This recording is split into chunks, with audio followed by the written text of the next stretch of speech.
진행하고 있습니다. 사사기는 1장과 2장이 전체 서론이에요. 그러니까 앞으로 이런 이야기가 펼쳐질 거야라는 것을 예고하는 예고편 역할을 합니다.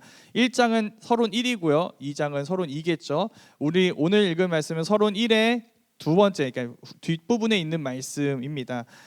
그 내용을 좀 한마디로 정리하면, 이제 사사기를 한마디로 정리한다면, 여호수아 없이 가나안 족속과 싸워서 약속의 땅 가나안을 정복해야 하는 이스라엘 백성들의 이야기가 바로 사사기 이야기입니다. 그 땅을 정복할 수 있는 사람은 누구인가? 강한 사람이 아니라고 이야기했어요. 어떤 사람일까요? 여호와를 신뢰하는 사람입니다. 하나님이 그 땅을 주시겠다고 약속하셨어요. 싸우면 정복할 수 있다고 약속하셨습니다. 그 약속을 믿는 자만이 싸워서, 그 하나님의 약속을 신뢰하는 자만이 전쟁해서 그 땅을 온전히 받을 수 있는, 온전한 순종으로 그 땅을 취할 수 있는 사람이라고 이야기를 했어요. 이걸 대표적으로 보여주는 사람이 있었죠. 세 사람이었습니다. 누구였죠? 갈렙 가문 사람들, 갈렙, 그리고 온니엘, 그리고 온니엘이 결혼한 갈렙의 딸인 악사라는 사람이었습니다. 이 이야기에 이어지는 오늘 말씀에서도 이스라엘 자손들은 가나안 정복 전쟁을 하고 있어요. 그 이야기를 하기 전에 이 말이 좀 불편한 청년들이 있을 것 같아서 잠깐 나눠야 할 것 같습니다. 어떤 말이냐면 정복 전쟁이라는 말이에요. 이 말이 좀 불편할 수 있습니다. 왜냐하면 정복이라는 건 여러분 어떤 뉘앙스가 있어요.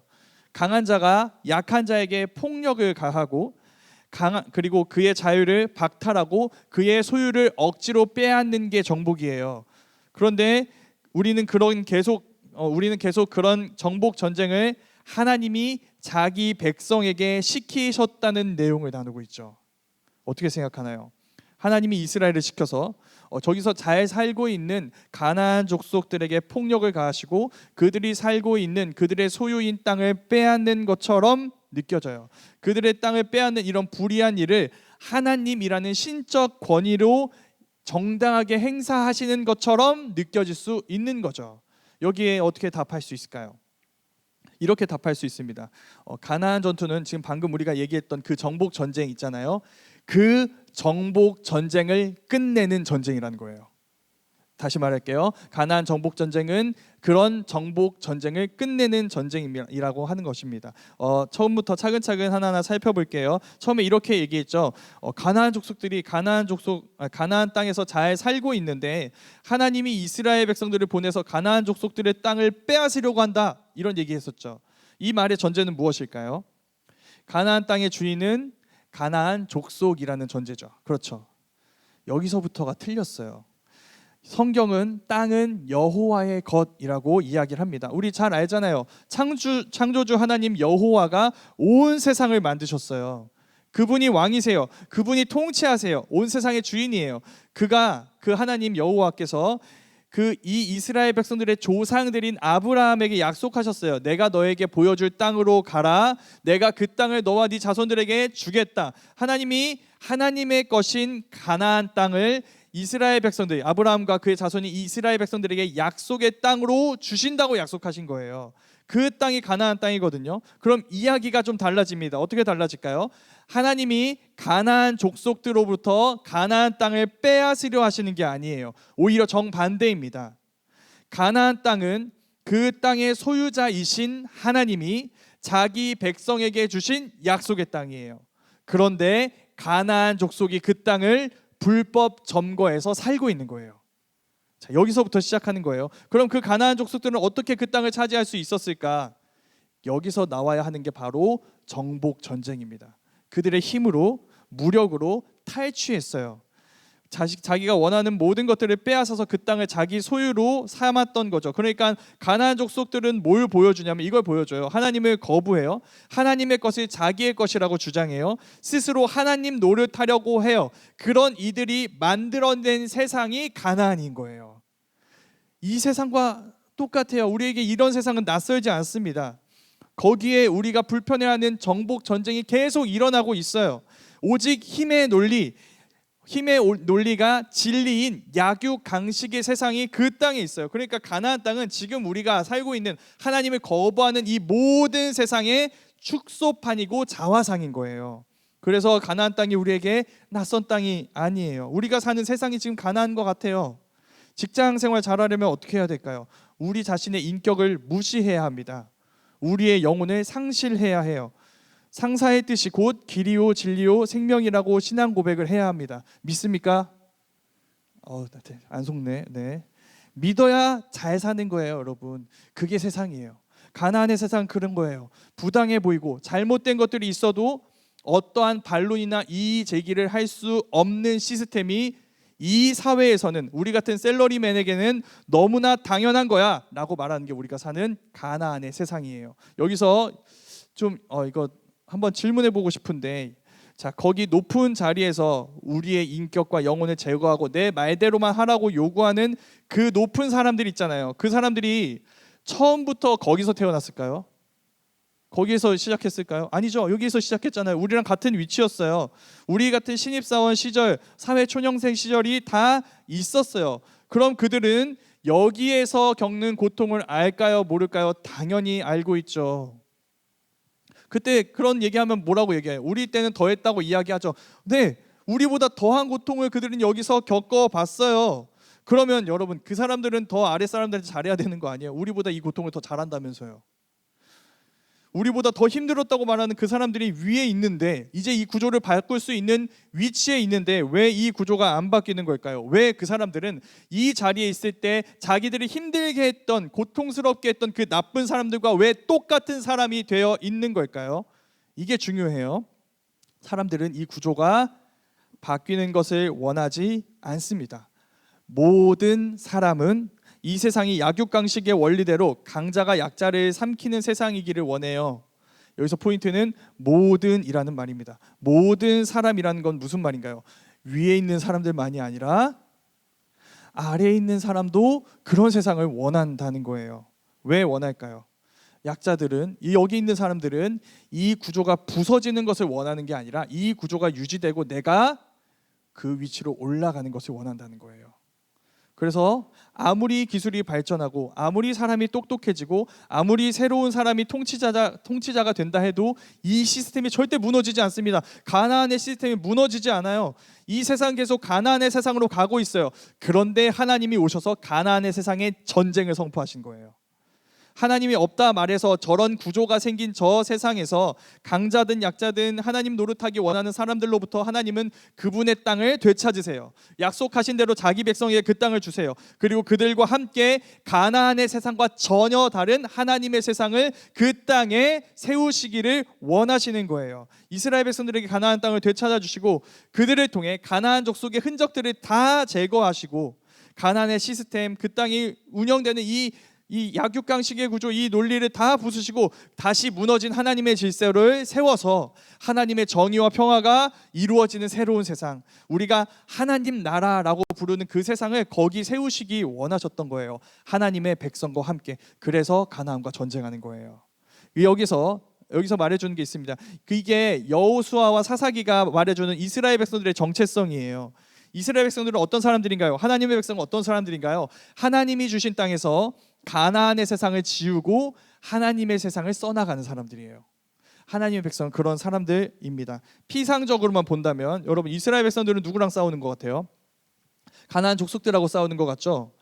맞아요. 틀린 게 아닙니다. 그런데 더 근본적인 정체성이 있어요. 뭐냐면 하나님의 백성은 가나안 족속들이 아니라, 단순히 가나안 족속이 아니라 가나안의 세상과 싸우는 사람들이에요. 가나안의 시스템 자체를 제거하고 거부하는 사람들이에요. 그 시스템에 따라서, 그 시스템이 말하는 대로 그 주어진 위치에서 그 시스템이 요구하는 역할을 감당해내는 사람들이 아니라는 거예요. 가나안 족속들과 싸우는 거, 가나안 세상과 싸우는 거, 이 두 가지가 그런 차이점이 있는 거예요. 우리는 그 시스템과 싸우는 사람들이에요. 가나안 족속들이랑 싸우는 거, 가나안 시스템과 싸우는 거, 세상과 싸우는 거, 그게 그거 아닌가요? 그렇지 않습니다.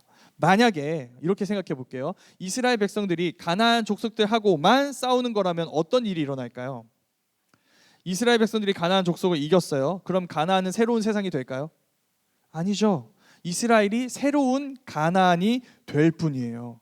이스라엘 백성들 출신이 뭐예요? 노예예요. 애굽의 노예였어요. 노예가 당하는 고통을 알고 있습니다. 그런데 가나안 족속들을 물리쳤음에도 불구하고, 노예의 고통을 알매도 불구하고 그들은 가나안 족속들하고만 싸운다면 거기서 또 가나안의 세상을 유지하는 사람들이 되는 것이죠.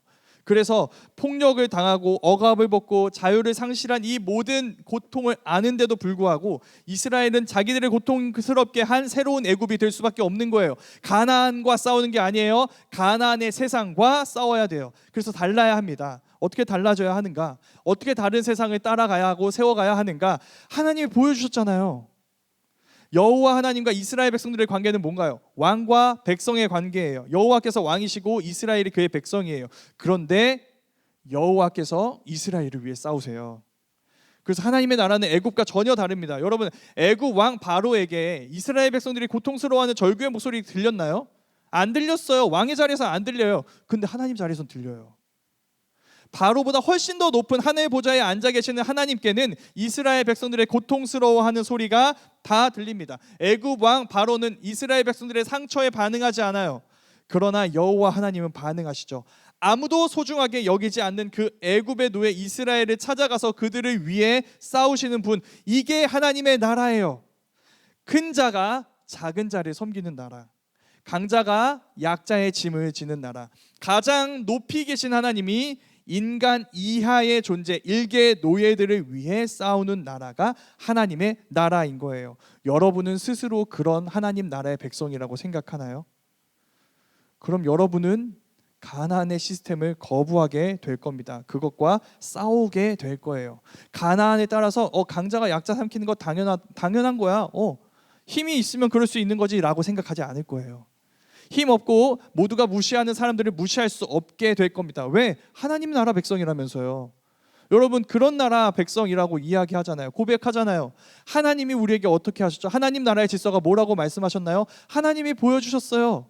그래서 우리는 하나님의 백성답게 하나님의 성품을 따라, 하나님의 질서, 하나님 나라의 질서를 따라 약자들을 돌보고 우리가 가진 힘을 어떤 이들을 돕는 데 사용할 것인가를 고민하는 사람들이 되는 거예요. 그렇게 가나안을 지우고 하나님 나라를 우리 안과 우리 밖에 세워가는 사람들이 되는 것이죠. 그래서 이제부터 이제 좀 살펴볼 텐데, 가나안 정복 전쟁에서 가장 중요한 전쟁 원리는 뭐냐면 진멸입니다. 진멸. 이걸 성경 용어로 하면 헤렘이라고 해요. 헤렘이라고 할게요. 헤렘 해야 돼요. 여호와의 전쟁에 참여해서 가나안 족속 다 멸하고 가나안의 흔적들을 다 제거해야 됩니다. 이게 특이한 게 뭐냐면, 여러분, 싸울 때 한 나라가 다른 나라를 싸울 때 그 나라에 좋은 것들이 있을 거 아니에요. 발견하게 되겠죠. 그럼 어떻게 하냐면 그걸 우리 걸로 삼아요. 우리의 것으로 들여온다고요. 그런데 이스라엘 백성들은 그렇게 하지 않아요. 그건 가나안 전쟁이에요. 강자가 약자의 것을 빼앗는 거예요. 여호와의 전쟁, 이스라엘 백성들이 싸우는 전쟁은 그와 전혀 다릅니다. 아무것도 남겨놔서는 안 돼요. 가나안의 흔적을 완전히 제거하고 진멸해야 하는 것이 이스라엘의 사명입니다. 그러면 묻게 되죠. 자, 이스라엘 백성들은 이 일에 성공했을까요? 실패했을까요? 그 결과를 가장 잘 보여주는 것이 우리가 읽은 사사기 1장 19절 말씀입니다. 제가 한번 읽어보도록 하겠습니다. 여호와께서 유다와 함께 계셨으므로 그가 산지 주민을 쫓아내었으나 골짜기의 주민들은 철병거가 있으므로 그들을 쫓아내지 못하였으며. 자, 지난주 말씀에서 사사기에 어떻다고 했냐면 애매하다고 했어요. 굉장히 애매한 결과예요. 여호와께서 유다와 함께 하셨어요. 그래서 어떻게 됐죠? 산지 주민을 내쫓았잖아요. 그렇죠. 그런데 골짜기의 주민은 쫓아내지 못했대요. 이거 뭐지? 이걸 어떻게 판단해야 되지? 이런 생각이 들잖아요. 22절 말씀부터 요셉 가문도 나오는데 이렇게 나와 있습니다. 요셉 가문도 베델을 치러 올라가니 여호와께서 그와 함께 하시느라. 시작이 괜찮아요. 여호와께서 그와 함께 하신대요. 그런데 이 함께 하신 전쟁의 결과가 그 끝이 이렇게 나와 있습니다. 25절 말씀인데 이렇게 되어 있어요. 그 사람이 성읍의 입구를 가리킨지라. 이에 그들이 칼날로 그 성읍을 쳤으되 오직 그 사람과 그의 가족을 놓아 보내고. 자, 이제 물어볼게요. 이 전쟁 결과를 어떻게 말할 수 있을까요? 먼저 단순하게 생각하세요. 전쟁에서 이겼나요, 졌나요? 이겼어요. 전쟁에서 이겼어요. 승리했어요. 산지 주민을 내쫓았어요. 칼날로 성읍을 쳤다고요. 그러니까 이 전쟁은, 이제 대답해 보세요. 성공인가요, 실패인가요? 실패예요. 왜? 완전히 제거하지 못했어요. 오늘 우리가 읽은 말씀들에 다 그 내용들입니다. 뭐 여러 지파들이 나와요. 므낫세, 에브라임, 스불론, 아셀, 납달리 지파 다 나오는데 다 이 진멸, 이 헤렘에 실패합니다. 이렇게 얘기하면 이제 그 지파가 우리 얘기를 듣는다면 좀 억울한 면들이 있을 수 있어요. 쉽지 않은 면들이 있는데 오늘 이제 말씀드린 진멸하지 못했다, 정복하지 못했다 이런 일이 계속 되잖아요. 그 성읍의 이름들이 계속 나오거든요. 그 성읍 우리는 낯서니까 여기가 어떤 곳인지 모르죠. 그런데 뭐 그래서 그런가 보다 할 수 있는데 이렇게 지역 이름을 써 놓은 이유가 있어요. 이 땅들이 모두 어떤 지역이냐면 지리적으로 정말 중요한 위치에 있습니다. 그러니까 우리로 말하면 여기 딱 점령하면 그 다음을 점령할 수 있는 통로가 되는 이 국제적인 허브 역할을 할 수 있는 곳이에요. 모든 이 중요한 무역로로 쓰일 수 있고 군사로로 쓰일 수 있어요. 그래서 이 곳을 점령하려는 모든 제국들은 다 어디를 공략했냐면 여기서부터 여길 공략하는 것으로 시작했어요. 왜? 여기 점령하면 다른 데 점령할 수 있어요. 그 다음 스텝을 밟을 수 있어요. 그래서 애굽도, 애굽, 이집트, 바벨론도, 페르시아도, 알렉산더 대왕도 다 여기 지금 이스라엘 백성들이 놓친 이 중요한 지역을 점령했다고요. 여기 점령하면 진짜 다 점령하는 거예요. 자, 그러면 생각해 보세요. 여기 빼앗기면 안 되겠죠. 가나안 족속이에요. 여기 빼앗기면 안 되겠죠. 이스라엘이 근데 여기 정복하려고 했을 때 가나안 족속이 어떻게 나왔을까요? 그냥 나왔을까요? 아니에요. 진짜 죽기 살기로 저항하고 덤볐던 거예요. 이스라엘 백성들한테. 그래서 아껴왔던 철병거 다 꺼내와서 이스라엘에게 맞서고 있어요. 그래서 결국 골짜기 주민들을 쫓아내지 못했어요. 야, 너 왜 쫓아내지 못했어? 라고 얘기하면 유다 지파가 뭐라고 얘기할까요? 아니, 철병거를 어떻게 이겨? 이렇게 얘기하겠죠. 아니, 철병거 어떻게 이겨? 거기에 우리도 공감할 수 있는 사람들이에요. 여러분 큐티하고 말씀 보고 하면은 명령들이 굉장히 많이 나옵니다. 그 명령들 읽으면 무슨 생각이 들어요? 아, 내가 오늘도 이 말씀에 순종해서 이렇게 살아야겠다. 근데 그 명령들 중에 쉬운 게 많던가요? 어려운 게 많던가요? 어려운 게 비교할 수 없이 많습니다. 네, 모두 공감하죠. 하나님은 늘 어려운 일만 골라서 시키시는 것 같아요. 늘 우리를 철병거 앞으로 보내시는 것 같아요. 그럼 우리는 이렇게 말하게 되죠. 아니, 철병거를 어떻게 이겨? 이런 상황에서 어떻게 믿음을 지키고 어떻게 순종하라는 거야? 이런 생각을 하게 되죠. 이길 수 있습니다. 사사기 뒷부분에 또 철병거가 나와요. 몇 개가 나오냐면 900대가 나옵니다. 철병거 900대를 갖고 이스라엘과 싸우러 나왔어요. 근데 이스라엘이 전쟁에서 이겼습니다. 그럼 이렇게 묻게 되죠. 아니, 어떤 사사가 도대체 철병거 900대를 이겼지? 얼마나 강한 사사이길래 철병거를 물리칠 수 있었을까? 어떤 사사인지 아세요? 이스라엘의 유일한 여자 사사인 드보라입니다. 드보라 때 철병거 900대를 이겼어요. 그때 철병거 부대를 끌고 온 부대 대장이 있었겠죠. 이 대장을 죽인 사람이 있습니다. 가장 공이 큰 사람이에요. 누가 죽였는지 아세요? 야엘이라는 여인이 죽입니다. 누가 철병거를 이길 수 있을까요? 지난주 갈렙과 온니엘 때랑 똑같아요. 여호와를 신뢰하는 사람이 이깁니다. 여호와를 신뢰하는 사람이 이겨요. 우리의 삶과 온 세상을 주관하는 진정한 왕이신 여호와를 신뢰하는 사람이 철병거를 이길 수 있다는 거예요. 그러니까 여러분, 사실 싸움은 외부에 있다기보다 우리 내부에 있어요. 정말 우리가 가는 그 모든 장소, 모든 분야의 통치자가 하나님이라고 믿는가? 그 믿지 못하게 하는 게 우리 안에 있어요. 철병거를 어떻게 이겨라는 마음이 우리 안에 있어요. 그 마음이 진짜 우리의 적인 거예요. 그래서 만약에 우리 하나님을 진짜 신뢰한다면 이렇게 고백할 수 있는 사람들이에요. 언제 어디에서나 하나님의 백성답게 하나님 말씀에 순종하는 삶이 우리에게 가장 행복하고 안전한 일이라고 믿는 것, 그게 하나님의 백성의 고백이에요. 하나님의 백성의 믿음입니다. 저는 이 믿음이 지금 여러분 시기에 갖춰져야 한다고 생각해요. 제가 20대 때 가장 크게 오해했던 것이 있습니다. 30대가 되면 어느 정도 다 갖춰져 있겠지라고 생각을 했어요. 화이트웨이브 다 갖춰졌나요? 네, 갖춰지지 않았죠. 계속 갖춰 나가고 있을 뿐이에요. 우리 계속 불안전해요. 아무리 열심히 살아도 계속 불안전합니다. 근데 제가 지금 말하고자 하는 건 뭐냐면 우리의 수입, 직장, 남편과 아내 이 결혼 문제, 내 집 마련 이런 얘기를 하고 있는 게 아니에요. 우리가 우리의 인생을 어떻게 살아갈 것인가 하는 이 문제에 대한 기준을 정하는 일에 불안전하다는 거예요. 우리 인생의 인생관이 불안전해요. 구체적으로는 이런 거예요. 우리에게 절대 타협할 수 없는 것과 그렇지 않은 것을 정하는 기준이 중요해요. 여러분 세워놨나요? 그런 거? 이건 타협할 수 있어. 이건 절대 타협할 수 없어.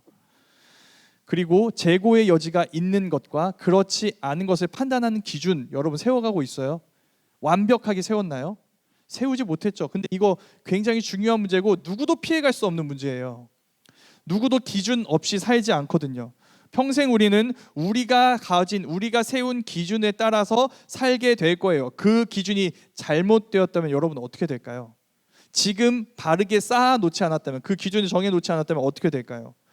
결코 아름답지 않은 결말을 맞게 될 겁니다. 저는 이걸 나쁜 어른이라고 이야기를 하는데, 나쁜 젊은이는 그래도 희망이 있어요, 여러분. 근데 나쁜 어른은 제가 아는 한에서는 바로 잡히는 경우를 어른들 죄송합니다. 거의 못 봤어요. 거의 못 봤습니다. 어떤 것으로도 바꾸려 하지 않으세요.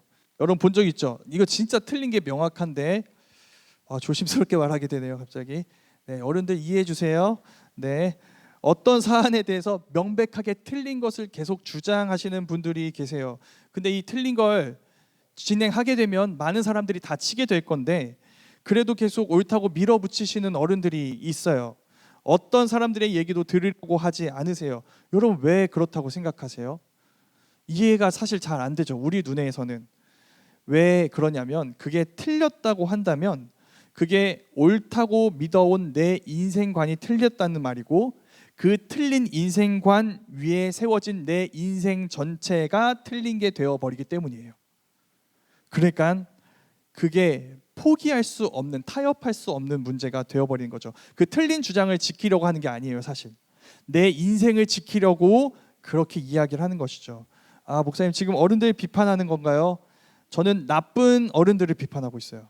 그리고 그 나쁜 어른들을 비판하면서 나는 저러지 않을 거야, 난 괜찮을 거야 생각하는 우리 모두를 향한 비판적인 시선으로, 우리 모두를 그런 비판적인 시선으로 바라보면서 이야기를 하고 있어요. 여러분 지금 갖추셔야 돼요. 지금 기준이 바르게 세워져 있어야 돼요. 어떻게 세울 것인가? 간단합니다. 여러분 하나님의 말씀을 정말 진지하게 붙들어 보세요. 정말로. 그냥 하는 말이 아니에요. 정말 하나님의 말씀을 붙들어 보세요. 여러분 끊임없이 그 말씀을 묵상하고 그 말씀에 저항하려고 하는 내 마음이 이렇게 불쑥불쑥 고개를 들 때마다 걔를 제어해 보세요. 그리고 그 말씀으로 여러분의 마음을 좀 가르쳐 보세요.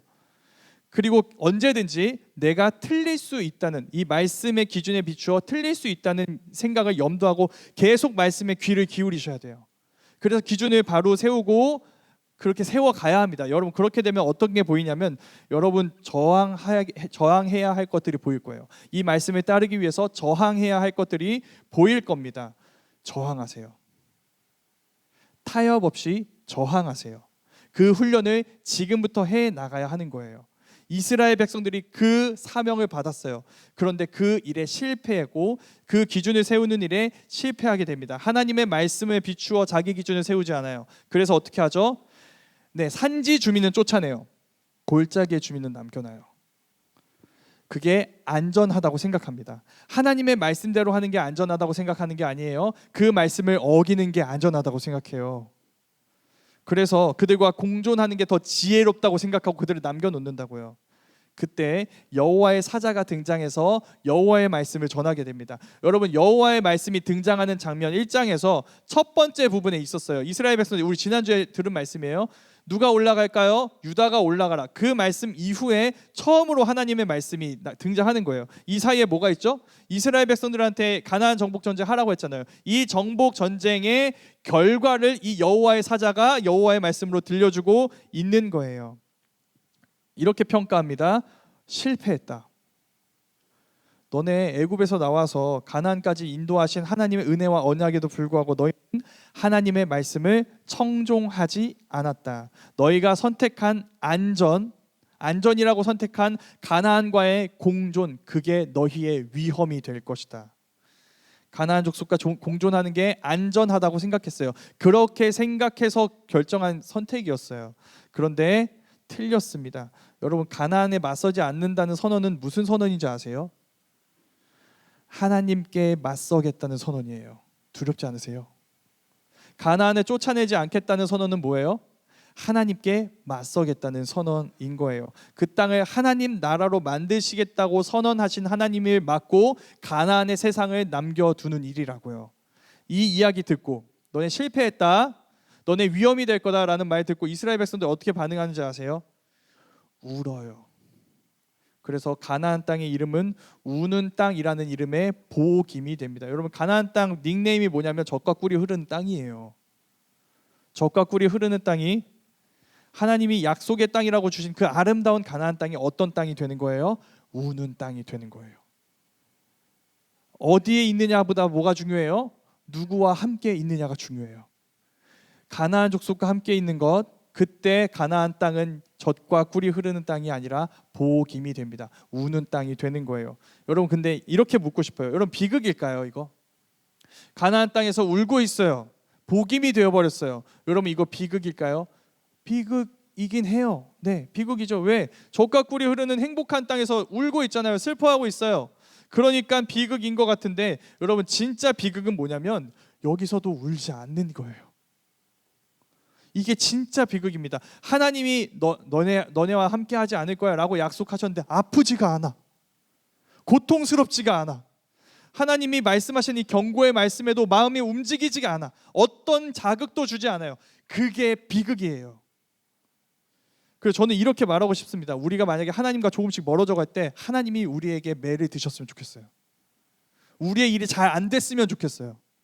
우리가 괴로운 일들이 발생했으면 좋겠어요. 그래서 하나님이 우리가 있는 그곳을 우는 땅으로 만드셨으면 좋겠어요. 울어야 돌아갈 수 있거든요. 거기서 울어야 하는 거예요. 이게 사사기의 스토리입니다. 지금은 울고 있죠. 지금은 복임이에요. 근데 조금 지나잖아요. 하나님이 우리와 함께하지 않고 우리가 하나님께 순종하지 않는다는 이 사실에 여러분 아파하지 않습니다. 뭐가 아파요? 우리 지난 시간에 나눴어요. 가나안 외부 이방 족속들이 우리를 괴롭히는 것만 아파요. 왜 그 일이 왔는지, 그 일의 본질이 무엇인지, 하나님께 우리가 순종하지 않고 죄를 지었다는 사실이 아프지가 않은 거예요. 계속 그 이방 족속 때문에만 웁니다.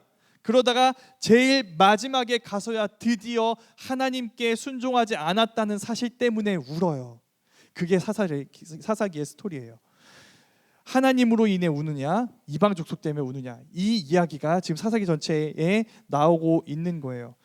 여기서 핵심입니다. 그 복임이 되어버린 약속의 땅에 하나님이 무슨 일을 하실까요? 지금 이 일이 사실 일어난 본질은 너무 이거는 좀 대책이라고, 문제 원인이라고 하긴 뭐하지만 여호수아가 없기 때문입니다. 여호수아 죽었으니까, 죽고 난 다음에 이렇게 변질된 거예요. 여호수아 있을 때는 다 진멸했거든요. 가나안에 처음 있었던 여리고성 진멸했어요. 아이성 진멸했어요. 그런데 여호수아가 죽자 이렇게 변해버린 거예요. 그런 복임의 하나님이 하시는 일은 뭐냐면 진정한 여호수아를 보내주시는 일이에요. 그가 누구일까요? 그게 우리 주 예수 그리스도신 거예요. 여러분, 여호수아는 죽습니다. 예수님은 죽으시고 부활하셨어요. 영원히 우리와 함께 하시는 분이에요. 하나님이 부르신 자리에서 우리는 무너져버린, 하나님께 불순종해서 무너져버린 인생을 붙잡고 울고 있을 때 하나님이 예수님을 보내주세요. 그래서 예수님이 우리가 하지 못했던 일들을 역전시키기 시작합니다. 우리가 유혹을 받아 넘어진 그 자리에 오셔서 예수님은 우리의 시험을 이기셨어요. 우리가 무너져 있는 그 자리에 십자가를 세우셨어요. 거기서 우리가 견뎌낼 수 없는 심판을 그분이 당하셨던 거예요. 우리가 당해야 할 그 죽음의 자리에서 예수님은 죽으시고 부활하세요. 그래서 우리도 부활의 소망을 갖게 해주시는 그 놀라운 변화들이 예수님 안에서 우리에게 일어나는 거예요. 예수님 안에서 모든 것이 달라지게 되는 거죠. 우리의 복임에 찾아오시는 예수님 때문에 우리는 다시 약속의 땅을 소망할 수 있어요. 예수님이 말씀하셨어요. 내가 너희의 처소를 예비하러 먼저 간다고 이야기하셨어요. 그 처소를 예비하고 계시고 주님은 우리를 거기로 인도해 가고 계십니다. 소망이 있어요. 약속의 땅이 우리가 지금 약속의 땅을 향해 가고 있고 그 약속의 땅이 우리에게 약속되었어요. 그게 우리의 결말인 거예요. 그러면 어떻게 해야 될까요? 결론입니다. 예수님께 나아가세요, 여러분. 여러분의 복임에 오신 그 그리스도께로 나아가세요. 거기서 여러분이 흘리는, 하나님을 잃어버려 아파하고 있는 여러분이 흘리는 눈물을 예수님이 닦아주십니다. 거기 그 실패의 자리에서 우리를 일으키시고 그 자리를 다시, 앞에서 말했어요, 가나안을 제거하고 하나님 나라가 세워지는 곳으로 변화시켜 가시는 거예요. 그리고 그 하나님 나라를 세우시는 그 예수님을 따라가게 하시는 것이죠. 우리가 가는 곳곳마다에서 그 나라의 질서가 세워지게 하는 그런 하나님 나라 프로젝트로 우리를 계속해서 부르시고 그 자리에 참여하게 해 주시는 거예요. 여러분 참여하세요. 이 세상이 여러분에게 요구하는 시스템, 여기에선 이렇게 하는 거야 라는 시스템에 여러분 좌우되지 마시고 하나님 나라 질서대로 살아가기 바랍니다. 여러분은 하나님 나라 백성이에요. 가나안이 둘러싸고 있더라도 여러분은 그들과 달라요. 기억하세요. 여러분은 하나님 나라 백성입니다. 여러분은 그 가나안의 세상과 불화하셔야 돼요. 그 가나안의 세상에 저항해야 합니다. 그리고 거기서 우리처럼 울고 있는 자들에게 하나님 나라가 무엇인지 보여주는 자들이 되어야 하는 거예요. 그렇게 가는 곳곳마다에서 여러분의 복임에 찾아오신 여러분의 하나님, 여러분의 예수 그리스도를 전하고 보여주고 증거하고 그분을 따라가는, 그래서 그곳에 하나님 나라를 세워가는 교회로 우리 모두가 살아갈 수 있기를 간절히 소망합니다. 우리 이 시간 함께 기도하겠습니다.